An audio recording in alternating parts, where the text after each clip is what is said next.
Au nom de Dieu, le clément, le miséricordieux, que la paix et la bénédiction soient sur son prophète Mohammed ainsi que sa famille, ses compagnons.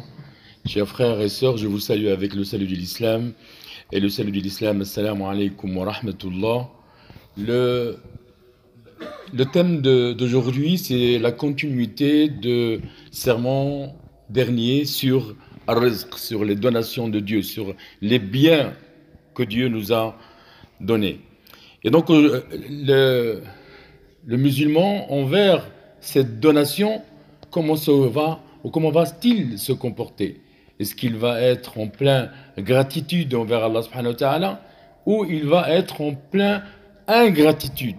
Et donc, Allah subhanahu wa ta'ala, il nous a donné plein de biens, et que ce bien n'est pas seulement une donation complète pour nous, mais il y a une partie que Allah subhanahu wa ta'ala, il veut qu'on la partage avec les gens qui sont dans la nécessité, dans le besoin. Nous allons essayer d'élucider ce sujet brièvement parce que il est très complexe et que ce troisième pilier de l'islam qui est la zakat, zakatul amwal, l'impôt social purificateur, et il va de pair avec la salat, la prière, qu'Allah à chaque fois dans le Coran, il nous dit accomplissez la prière et acquittez-vous de la zakat.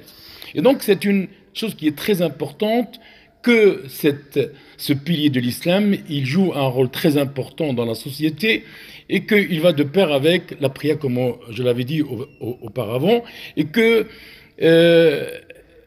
la promesse qu'Allah subhanahu wa ta'ala nous donne, si on s'en acquitte, il va être une fructuation, une évolution, une protection de nos biens. Et dans le cas contraire, Allah, il nous a mis en garde si on prive, si on ne reconnaît pas ce pilier. Allah subhanahu wa ta'ala, il a dit dans le Coran que ceux qui gardent avec avarice ce qu'Allah leur donne par sa grâce ne comptent point cela comme bon pour eux. Au contraire, c'est mauvais pour eux. Et au jour de la résurrection, on leur attachera autour du cou ce qu'ils ont gardé avec avarice. C'est Allah qui a l'héritage des cieux et de la terre. Et Allah est parfaitement connaisseur de ce que vous faites. Le prophète Mohammed sallallahu alayhi wa sallam, de son côté, il a dit « Celui à qui Allah aurait procuré des biens et qui n'aura pas payé la zakat, l'impôt social purificateur, dessus verra ses biens prendre la forme d'une hydre chauve avec deux excroissances au-dessus des yeux, le jour du jugement, et cette hydre s'enroulera autour de lui, et disant « Je suis ton argent, je suis ton trésor ».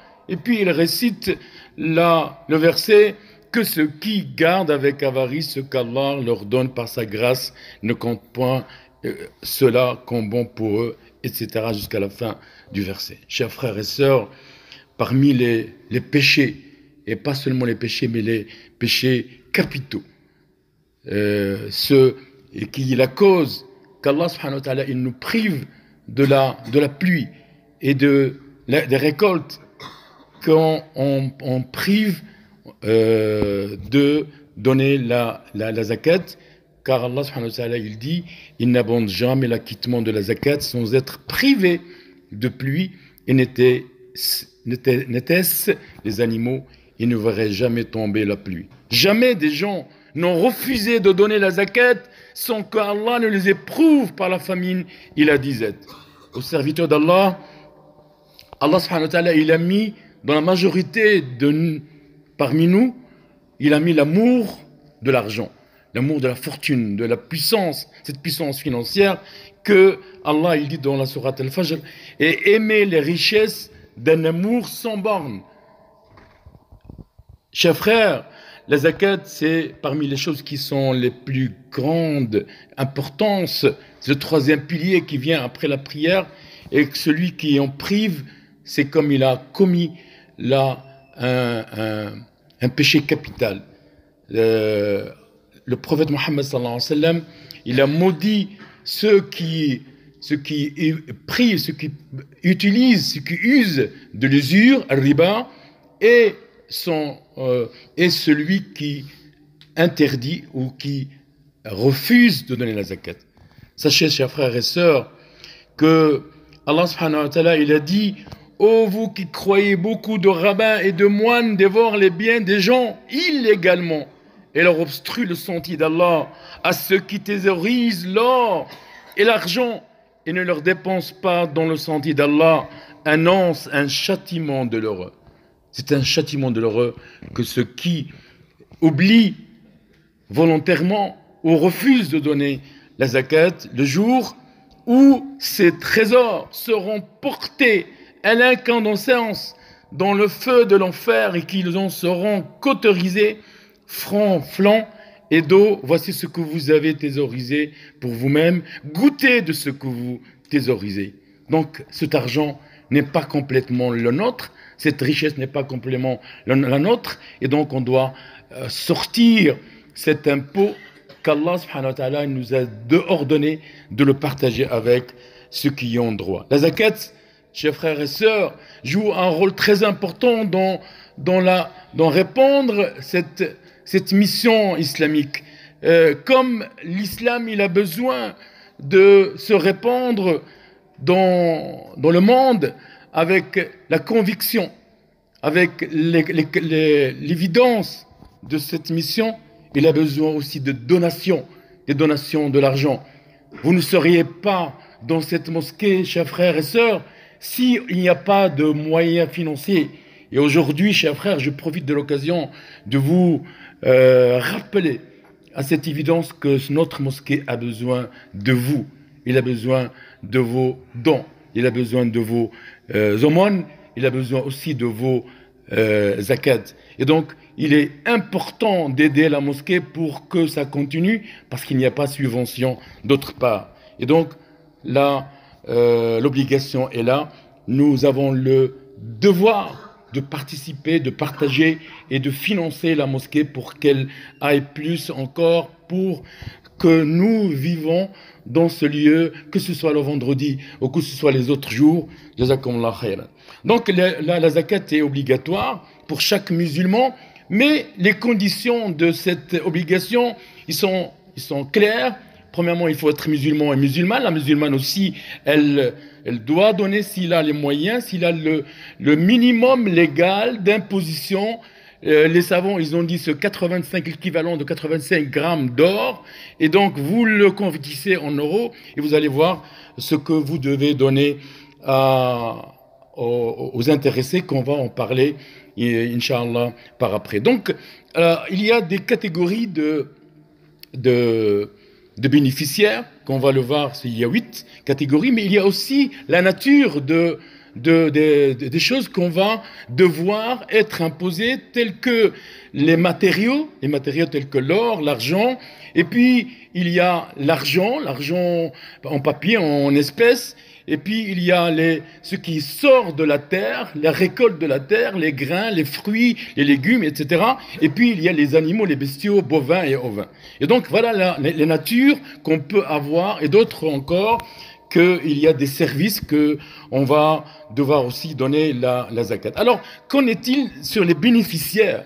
Les sadaqat ne sont destinés que pour les pauvres, les indigents, ceux qui y travaillent, ceux qui dont les cœurs sont à gagner à l'islam, l'affranchissement des joues, ceux qui sont lourdement endettés dans le sentier d'Allah, et pour le voyageur en détresse, c'est un décret d'Allah, et Allah est omniscient et sage. On ne peut pas la donner à n'importe qui, on doit le donner seulement à ces catégories des personnes qui sont identifiées dans ce verset. Chers frères, là, vous savez, vous devez savoir, et maintenant vous le savez, vous la saviez déjà, que la zakat est une obligation comme les autres obligations des piliers de l'islam, telles que la prière, telles que le jeûne. Et il y a on doit faire la différence entre la zakat qui est obligatoire et qui est spécifiée à la nature, etc. Et puis il y a la sadaqa, l'aumône. L'aumône, c'est volontaire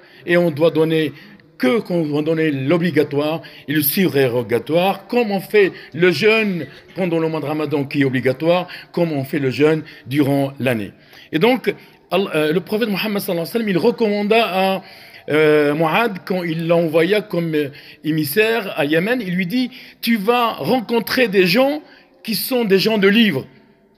Premièrement, il faut les inviter qu'ils croient en Allah subhanahu wa ta'ala et en messager de Dieu. S'ils croient, eh bien, il faut que tu leur apprennes qu'ils doivent faire la prière, et quand ils font la prière, tu dois leur dire qu'ils doivent donner la zakat, et tu leur expliques que la zakat, c'est on la retire des riches et on la donne à leurs pauvres. Et il faut faire attention de protéger leur patrimoine, leur richesse, et de craindre Allah subhanahu wa ta'ala sur quelqu'un qui a été injustement jugé, et dans cette victime, il n'y a pas d'écran entre eux, dans son invocation entre lui et Allah subhanahu wa ta'ala. Donc, et méditez chez frères et sœurs sur ce verset qui dit « Oh les croyants, dépensez ce que nous vous avons attribué, avant que vienne le jour où il n'y aura ni rançon, ni amitié, ni intercession, et ce sont les mécréants qui sont les injustes. Et dépensez de ce que nous vous avons octroyé avant que la mort ne vienne à l'un de vous, et qu'ils disent alors, Seigneur, si seulement tu m'accordais un court délai, je ferai l'aumône et je serai parmi les gens. Ce serait trop tard. Celui qui donne et craint Allah et déclare véridique la plus belle des récompenses, nous lui faciliterons la voie au plus grand bonheur. Et quoi? Au service d'Allah, ne limitez pas seulement à la question de donner, de s'en acquitter de ce qui est obligatoire, mais multipliez les aumônes. Les aumônes pas seulement en espèces, mais aussi en nature. C'est celui, et je termine, ceux qui dépensent leurs biens dans le sentier d'Allah ressemblent à un grain d'où naît cet épi, à son grain, l'épi, car Allah multiplie la récompense à qui il veut, et la grâce d'Allah est immense et il est omniscient. Et surtout, chers frères et sœurs, n'oubliez pas les proches, vos proches, les liens de parenté.